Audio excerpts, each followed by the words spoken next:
নমস্কার। আমার সকল বন্ধুদের জানাই অনেক অনেক ভালোবাসা। বড়রা অবশ্যই নেবেন আমার প্রণাম, এবং ছোটরা অফুরন্ত ভালোবাসা নেবে এবং তার সাথে অনেক অনেক অনেক আদর।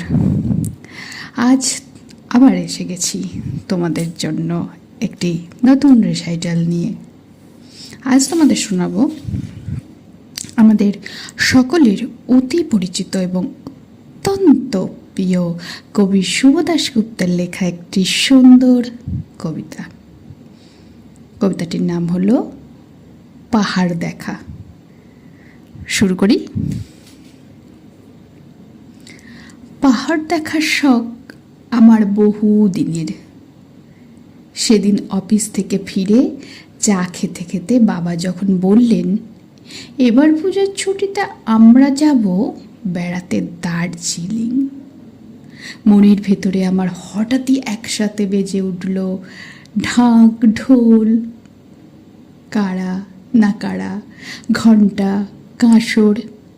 কি যে আনন্দ ছেয়ে ফেলল সেই সন্ধ্যাবেলাটিকে, সে বুঝিয়ে বলা যায় না।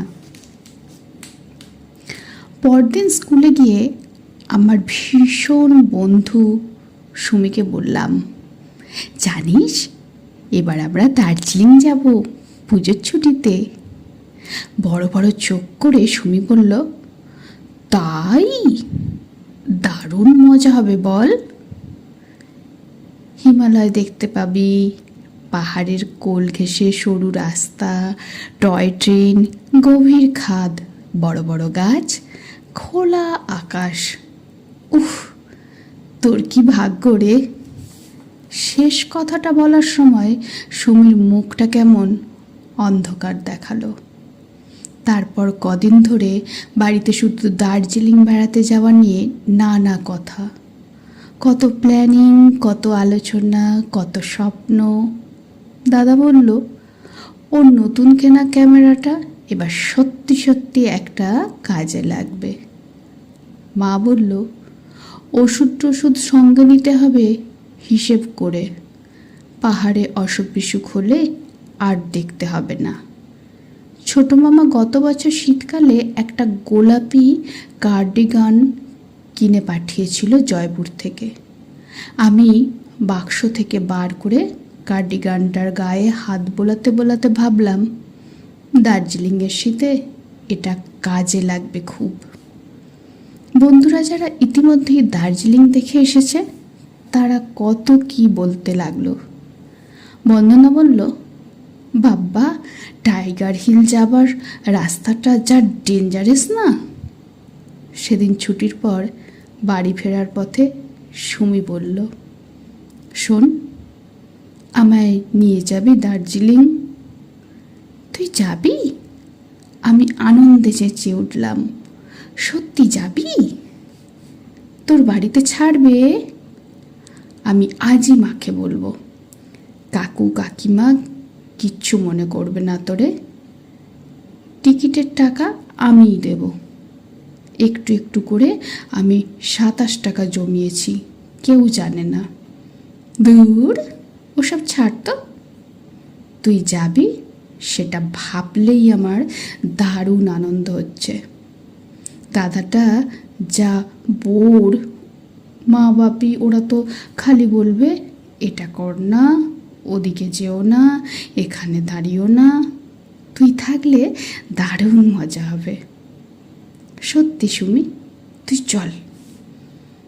বাড়ি ফিরে মাকে বলতে মা একটু যেন চিন্তায় পড়ে গেল। আমি কচি মেয়ের মতো বায়না করতে লাগলাম, চলো না মা, সুমি তো আমার খুব বন্ধু, তুমি তো জানোই মা, বলো না মা। সুমি আমার ভীষণ ভীষণ বন্ধু, একেবারে ছেলেবেলা থেকে। বাবাকে বললাম, বাপি, তুমি তো তোমার ব্যাংক থেকে বেড়াতে যাবার টাকা সবই পাও, চলো না বাপি সুমিকে নিয়ে। বাবা হাসলেন। তারপর কদিন পরে এসে চা খেতে খেতে বললেন, টিকিট কাটা, হোটেল বুকিং সব হয়ে গেছে, আমি দূর দূর বুকে জিজ্ঞেস করলাম, সুমি? হ্যাঁ হ্যাঁ, সুমিও যাবে। ভাবি একথা বলতেই আনন্দে আমি লাফিয়ে উঠলাম। শনিবার সন্ধ্যায় দার্জিলিং মেল ধরল শিয়ালদা থেকে। সকাল থেকে গোছগাছ, বাক্স, বিছানা, জিনিসপত্র বাঁধা ছাঁদা, মা ভীষণ ব্যস্ত। দাদা ইস্ত্রির দোকানে জিন্সের প্যান্টগুলো নিয়ে গিয়ে দাঁড়িয়ে আছে, একেবারে ইস্ত্রি করিয়ে আনবে। দুপুরবেলা সুমিকে ডাকতে গেলাম, খোঁজ নিতে গেলাম ওর গোছগাছ সব হয়েছে কি না। সুমির মা তখন রান্নাঘরে উনুনের সামনে। সুমিদের গ্যাস নেই। সুমির বাবা চটকলে কাজ করেন, সাইকেল চালিয়ে ভোরবেলা কাজে চলে যান, দুপুরে খেতে আসেন আবার সাইকেল চালিয়ে। সুমিদের টালির ঘর, বারান্দার ভাঙা মেঝেতে একটা হাতল ভাঙা কাঠের নড়বড়ে চেয়ার। আমি সেখানে বসলাম। সুমি চান করে বেরোলো। ওর মা জিজ্ঞেস করলেন, তোরা আজ যাচ্ছিস? ট্রেন কখন? আমি বললাম 7টার সময়। সুমিতা জানে, ও ও তো যাচ্ছে। না, আমি যাচ্ছি না রে। চল, তোর সঙ্গে তোদের বাড়ি গিয়ে কাকুকে বলে আসি। কাকু আমার যাবার জন্যও টিকিট কেটেছেন। আমার খুব লজ্জা করছে। সে কি রে, যাবি না কেন? আমি প্রায় আর্তনাদ করে উঠলাম। ওদের রান্নাঘরের উনুনে তখন ভাতের হাঁড়ি থেকে টকবক করে একটা অদ্ভুত আওয়াজ ভেসে আসছে। সামনের বড় কাঁঠাল গাছটার অন্ধকার থেকে একটা কাক বিশ্রী স্বরে কা কা করে ডাকছে। ছায়া, যাবি না কেন? আমি চিৎকার করে উঠলাম। ওর মা বেরিয়ে এলেন। দেখ না, আমি তো কত করে বললাম, কাকু যখন নিয়ে যাচ্ছেন যা না, ঘুরে আয়। এমনিতে তো আর যাওয়া হয়ে উঠবে না। তা সুমির জেদ তো তুই জানিস। এই নেচে উঠল যাবে বলে, এই আবার এখন বলছে না, যাব না। এ মেয়ের মতিগতি বোঝা ভার। সুমি আমার সঙ্গে রাস্তায় বেরোলো। পথে হাঁটতে হাঁটতে সুমি বলতে লাগলো, কাল রাতে অসহ্য গরমে হঠাৎ ঘুম ভেঙে গেছে। আমাদের তো ফ্যান নেই, তুই তো জানিস। কাল খুব গুমোটো ছিল। বিছানায় ঘুম ভাঙা চোখে শুয়ে শুয়ে শুনলাম বারান্দায় মা বাবার কথা। মা, তবু তো বন্ধুর বাবার দয়ায় সুমির জীবনে প্রথম একটা বেড়ানো যাচ্ছে, দার্জিলিং। বাবা, সে তো স্বপ্ন গো। বাবা, হ্যাঁ, বেড়াতে যাওয়া আমার মতো মানুষের, আমাদের মতো পরিবারের বেড়াতে যাওয়া, সেও তো স্বপ্নই। মা, সারা জীবন শুধু খাটতে খাটতে হাড় মাস কালি হলো। খালি উনুন, রান্না, কলতলা, বাসন মাজা, কাপড় কাচা, কি কপাল যে আমার। বাবা, সত্যি মিনতি, মাঝে মাঝে নিজের ওপর বড় রাগ হয়। কি জীবন! চটকল রক্ত শুষে চিবড়ে করে দিল হে। সারা জীবন শুধু ফেঁসো মাথায় সকাল সন্ধে রক্ত দিয়ে গেলাম গো। তোমার জীবনটাও ছাড়খাড় করে দিলাম। না দিতে পারলাম শাড়ি গয়না, না দিলাম ভালো মন্দ খাওয়া, না পারলাম কোথাও বেড়াতে নিয়ে যেতে।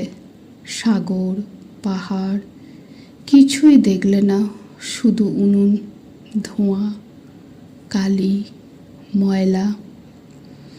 বলতে বলতে বাবা হাউ হাউ করে কাঁদতে লাগলো। শুনলাম মাও কাঁদছিল। নিস্তব্ধ রাত্রে সমস্ত পৃথিবী যখন শান্ত, নিদারুণ ঘুমে মগ্ন, দুজন ভীষণ অসহায় মানুষ চুপি চুপি কাঁদছিল। সে কান্না যে কি ভীষণ, কি নিদারুণ। না রে, আমি যাব না, যেতে পারবো না। চটকলের বদলি শ্রমিকের সন্তানের এসব বিলাসিতা মানায় না রে। তোরা যা, রাগ করিস না, আমাকে ভুল বুঝিস না। চল, পা চালা, কাকুকে বলে আসি। হঠাৎই খুব শরীরটা খারাপ হয়েছে, তাই যাব না। তুই ঘুরে আয় রে, এসে গল্প বলিস। কণ্ঠে শ্রাবন্তী সাহা। কবি এই সুন্দর রিসাইটেলটি যদি তোমাদের একটু ভালো লেগে থাকে তাহলে অবশ্যই একটা ছোট্ট করে লাইক এবং তার সাথে সাথে কমেন্ট বক্সে মতামত জানাতে একদম ভুলবে না। সকলকে পুনরায় ভালোবাসা জানিয়ে আমি আজকের রিসাইটেলটি এখানেই শেষ করছি। ভালো থাকবেন। নমস্কার।